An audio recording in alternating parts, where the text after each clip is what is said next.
The German lender is famous for being the only institution that would loan the ex-real estate developer money while everyone else treated him like the pariah he was, and presumably knows more about his finances than anyone outside the Trump Organization. Of all the investigations into his dubious behavior, the one that most sets Donald Trump's hair on fire involves Deutsche Bank. Earlier this week, the president, his company, and his three eldest children sued Deutsche and Capital One in an effort to stop the banks from responding to congressional subpoenas, and a new report from Bloomberg hints at why Trump seems particularly antsy about the idea of Germans telling Democrats everything they know. In addition to decades worth of information concerning his financial transactions, per Bloomberg, in 2012, the Trump Organization was trying to obtain loans from the bank for the Trump National Doral Golf Club in Florida and the Trump International Hotel and Tower in Chicago. Some people inside the firm have actually seen his elusive tax returns. In the wake of the financial crisis,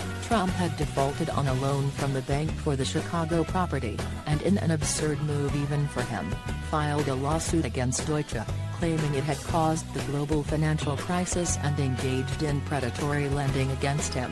The bank promptly countersued, and the case was eventually settled. Having been burned by the bankruptcy king in the past, Deutsche initially balked at the idea of lending the Trump Organization its requested $100 million, at which point Yvonne Getrum, the point person on the discussions, suggested her father would guarantee the loans with his personal assets, and because Trump's tax returns apparently contain information on par with the Pentagon Papers, their appraisal was carried out in a slightly unorthodox fashion. That got Deutsche listening, but it insisted on performing due diligence first. According to Bloomberg, the bank sent a team to the office of the Trump Organization's chief financial officer, Alan Weisselberg, who allowed the bankers to see relevant parts of Trump's tax returns and take notes. However, the bankers weren't allowed to make copies of any of the records to take with them. It's almost as though the returns contain information that might make Trump look bad.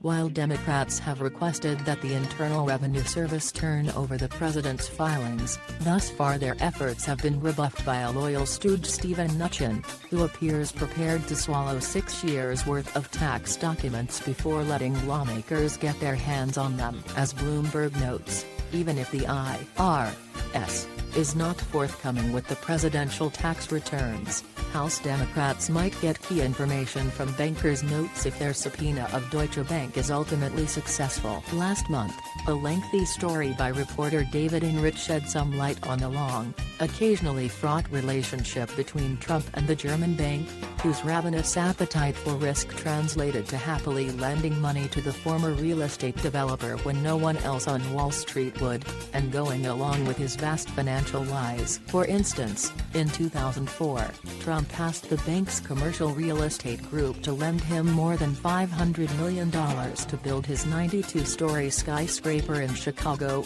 It did, but not before employees concluded he was majorly inflating his net worth, and were told he'd worked with people in the construction industry connected to organized crime. 10 years later, when Trump was trying to buy the Buffalo Bills and needed to prove he could pull off a transaction that could exceed $1 billion, the bank agreed to vouch that his net worth was $8.7 billion, a number his former fixer, Michael Cohen, told lawmakers was a wild exaggeration. On Thursday, congressional Democrats agreed to postpone their deadline for Deutsche and Capital One to respond with the requested information until after Judge Edgardo Ramos rules on Trump's suit. The hearing is set for May 22, so expect plenty of unhinged ravings between now and then.